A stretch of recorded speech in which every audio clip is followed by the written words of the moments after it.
بسم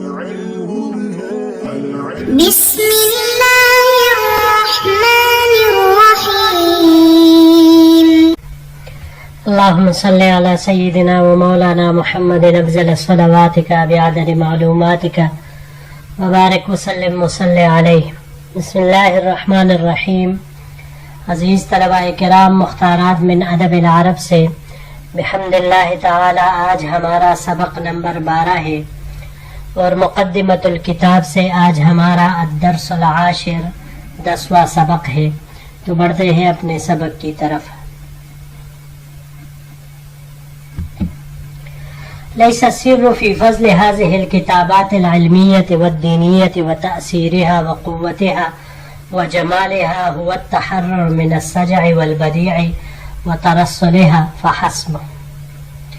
ان علمی و دینی کتابوں کی فضیلت، تاثیر، قوت اور جمال کا راز صرف ان کی سجع، بداعت اور ترسل کے ساتھ تحریر ہونا ہی نہیں ہے، بل السبب الأكبر هو أن هذه الكتابات قد كتبت عن عقيدة وعاطفة وعن فكرة واقتناع وعن حماسة وعزم. بلکہ سب سے بڑا سبب اس کا یہ ہے کہ یہ کتابیں ایک عقیدے، ایک جذبے، ایک نظریے، اطمینان، غیرت اور عزم کے ساتھ لکھی گئی ہے. اما الکتابات الادبیہ فقد كان غالبها يكتب بالاقتراح من ملك او وزیر او صدیق او لارضاء شهوة الادب او تحقیق رغبة المجتمع او حبا للظہور والتفوق. رہی ادبی کتابیں تو وہ عام طور پر کسی بادشاہ، وزیر یا کسی ساتھی کے فرمائش یا ادب کی شہوت کو پورا کرنے کے لیے، یا عوام کی چاہت کی تحقیق، اور یا خود کو ظاہر اور چاہ جانے کی محبت کی وجہ سے لکھی جاتی ہے. وَهَذِهِ كُلُّهَا دَوَافِعٌ سَطْحِيَّةٌ، اور یہ سب سطحی جیلیں ہیں. لا تمنح الكتابة القوة والروح ولا تصبح عليها لباس البقاء والخلود ولا تعطيها التاثير في النفوس والقلوب. یہ سب سطحی جیلیں ہیں جو کتاب کو قوت اور روح عطا نہیں کرتی، ہمیشگی اور بقا کا جامہ نہیں پہناتی، دلوں اور نفوس میں تاثیر نہیں بخشتی. والفرق بينها وبين الكتابات المنبعثة من القلب والعقيدة كالفرق بين الصورة والإنسان وكالفرق بين النائحة والثقلة. ان کتابوں میں اور ان کتابوں میں جو دل اور عقیدے سے پروان چڑھتی ہے ایسا فرق ہے جیسا کہ انسان اور اس کی تصویر میں ہے. یعنی ایک طرف ایک جیتا جاگتا انسان ہے اور دوسری طرف صرف اس کی صورت ایک تصویر ہے. وَكَالْفَرْقِ بَيْنَ النَّائِحَةِ وَالثَّقْلَةِ، اور اسی طرح فرق ہے جس طرح ایک نوحہ کرنے والی عورت اور ایک بچے اپنے بچے کو گمشدہ کر دینے والی عورت کا رونا ہوتا ہے. یعنی روتی یہ دونوں عورتیں ہی ہیں، لیکن جو نائحہ ہوتی ہے، نوحہ کرنے والی، وہ اجرت لے کر، پیسے لے کر میت پر بین کرتی ہے، روتی ہے، نوحہ کرتی ہے، تو اس کا بھی رونا یہ جعلی ہوتا ہے. جبکہ اپنے بچے کی گمشدگی کے ساتھ جو عورت روتی ہے تو وہ درد اور تکلیف کی وجہ سے روتی ہے، جو کہ حقیقی معنوں میں رونا ہوتا ہے. وَيَذْكُرُنِي هَذَا قِصَّةَ رُوَيْنَا فِي الصَّبَاءِ، بچپن میں یہ سنی ہوئی حکایت مجھے یاد دلاتی ہے. وَهِيَ أَنَّ كَلْبًا قَالَ لِغَزَالٍ، وہ یہ ہے کہ ایک کتے نے ایک ہرن سے کہا، مَا لِي لَا أَلْحَقُكَ وَأَنَا مَنْ تَعْرِفُ فِي الْعَدْوِ وَالْقُوَّةِ، کہ کیا وجہ ہے کہ میں تم تک نہیں پہنچ سکتا حالانکہ تم میری دوڑ اور قوت سے واقف ہو. قال، ہرن نے جواب دیا، لِأَنَّكَ تَعْدُو لِسَيِّدِكَ وَأَنَا أَعْدُو لِنَفْسِي، ہرن نے جواب دیا کہ تم اپنے مالک کے لیے دوڑتے ہو اور میں اپنے لیے دوڑتا ہوں، اس لیے تو مجھے کبھی نہیں پکڑ سکتا. یہاں پر یہ چند الفاظ ہیں جی، اقتناع، قناعت سے ہیں. یہ باب افتعال سے یہاں پر استعمال ہوا ہے اقتناعاً راضی ہونے کے معنی میں. یہ باب سمعہ سے اور فتح دونوں سے قناعاً اپنے مقام پر واپس آنے کے معنی میں آتا ہے. اس کو اگر ہم باب تفعیل یا باب افعال سے لے لیں اقناعاً تو یہ بلند کرنے کے معنی میں آتا ہے، اور باب تفعیل سے تقنیعاً یہ راضی کرنے کے معنی میں آتا ہے، اور تفاعل سے تقنعاً بتکلف کناعت کرنا، یعنی کناعت ہو نہیں سکتی لیکن بتکلف کر رہا ہو.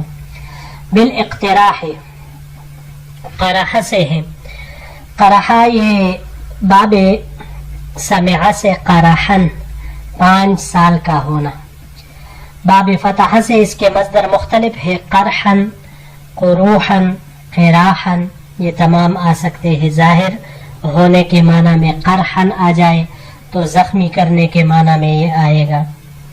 اس کے علاوہ یہ باب افتعال سے یہاں پر استعمال ہوا ہے اقتراحن. جب اس کے صلہ میں علا آ جائے تو خواہش کرنے کے معنی میں یہ آتا ہے. اور باب تفاعل سے تقرحن تو یہ تیاری کرنے کے معنی میں آتا ہے. لا تمنحو منحا. باب ضربا اور فتح سے منحن مصدر اس کا آتا ہے عطا کرنے کے معنی میں. اس کو اگر ہم باب تفاعل سے لے لیں تمنحن تو تمنحن یہ دوسرے کو کھلانے کو کہا جاتا ہے، یہی معنی اس کا آتا ہے. اور باب افتعال سے لینے کی صورت میں امتناحن عطیہ لینے کے معنی میں آئے گا، اور ممانحتن لگاتار عطیہ دینے کے معنی میں یہ آئے گا. ولا تصبغ صبغہ یہ باب نصارہ سے صبوغن مصدر اس کا آتا ہے. صبوغن مصدر اس کا باب نصارہ سے آتا ہے وسیع و فراخ ہونے کے معنی میں. اور اگر اس کو باب افعال سے لیا جائے اسباغن تو پہننے کے معنی میں یہ آئے گا. النائحۃ والثقل. النائحہ نوحہ کرنے والی عورت کو کہا جاتا ہے، اس کی جمع نائحات آتی ہے، یا نوائح یہ بھی جمع اس کا ممکن ہے، کئی طرح جمع اس کی آ سکتی ہے. یہ باب نصارہ سے نوحن، نواحن، نیاحن مردہ پر واویلا کرنا اس معنی میں آتا ہے.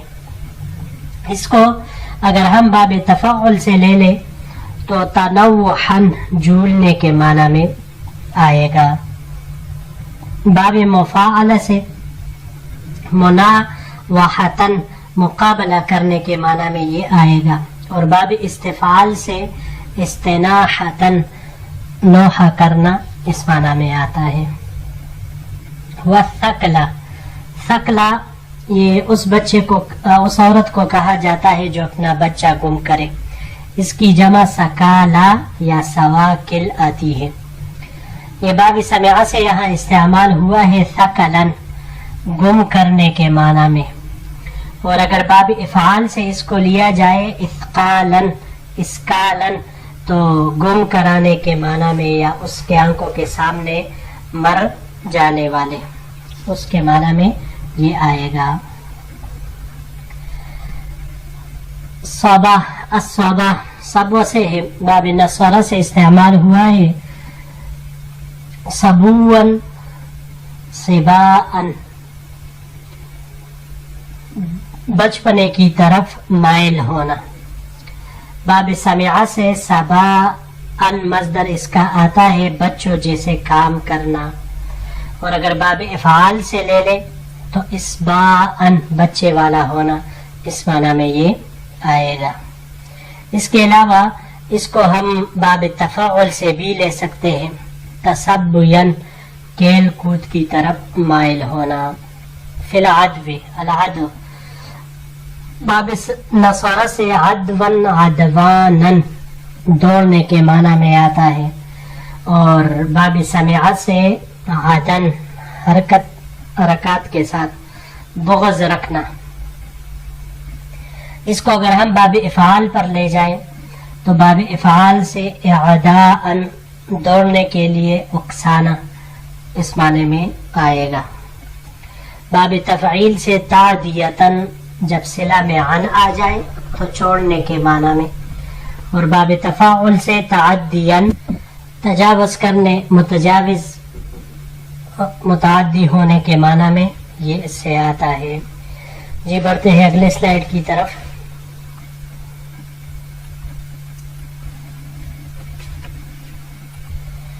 وقد كان هؤلاء الكتاب المؤمنون الذين ملكتهم فكرة أو عقيدة أو يكتبون لأنفسهم،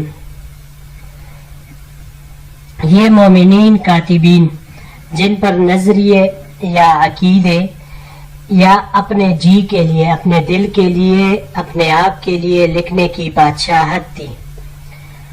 يكتبون إجابة لنداء ضميرهم وعقيدتهم مندفعين منبعثين، فتشتعل مواهبهم ويفيض خاطرهم ويتحرك قلبهم، فتنسال عليهم المعاني وتطاوعهم الألفاظ وتؤثر كتابتهم في نفوس قرائها لأنها خرجت من قلب فلا تستقر إلا في قلب. جب وہ اپنے ضمیر اور عقیدے کی آواز پر مصروف ہو کر تیزی سے لکھتے تو ان کے مواہب مشتعل ہو جاتے، ان کے دل بہہ جاتے اور جل جاتے، معانی کی ان پر آمد ہوتی اور الفاظ ان کے لیے تابع ہو جاتے، اور ان کا لکھنا ان کے قارئین کے دلوں پر اثر کرتا تھا، کیونکہ جب وہ دل سے نکلتا تھا تو صرف دل ہی میں قرار پکڑنا تھا اس نے. اما هؤلاء المتصنعون فإنهم في كتاباتهم الأدبية أشبه بالممثلين. رہے یہ مصنوعی کاتبین تو یہ اپنے ادبی کتابوں میں ممثلین کے زیادہ مشابہ ہوتے ہیں. قد يمثلون الملوك فيتصنعون أبهة الملك ومظاهره. کبھی بادشاہوں کی مثال دیتے ہیں تو مصنوعی طور پر بادشاہ کا مظہر اور اس کی تکبر ظاہر کرتے ہیں. وقد يمثلون الصعلوك فيتظاهرون بالفقر. کبھی فقیروں کی مثال دیتے ہیں تو فقیر بن کر ظاہر ہوتے ہیں. وقد يمثلون السعيد وقد يمثلون الشقي من غير أن يذوقوا لذة السعادة أو يكتووا بنار الشقاء. اور کبھی یہ خوشبخت اور بدبخت کی مثال دیتے ہیں بغیر اس کے کہ نیکبختی کو چکے یا بدبختی کے آگ سے یہ داغے جائے.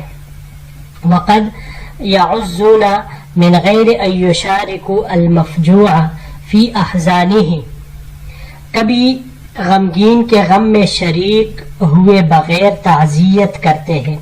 وقد يهنئون من غیر ان يشاركوا السعید فی افراحه. اور کبھی نیک بخت کی خوشیوں میں شریک ہوئے بغیر اس کو مبارکباد دیتے ہیں. جی یہاں پر یہ چند الفاظ ہے. پہلا اس میں سے فتنسالو، تنسال حوالہ سے ہے.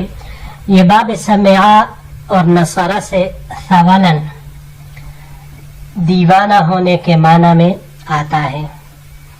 اس کو اگر ہم باب تفاعل سے لے لیں تسولن تو یہ اکٹھا ہونے کے معنی میں آتا ہے. اور اس کے علاوہ باب انفعال سے انفعالن گرنے کے معنی میں یہ آتا ہے.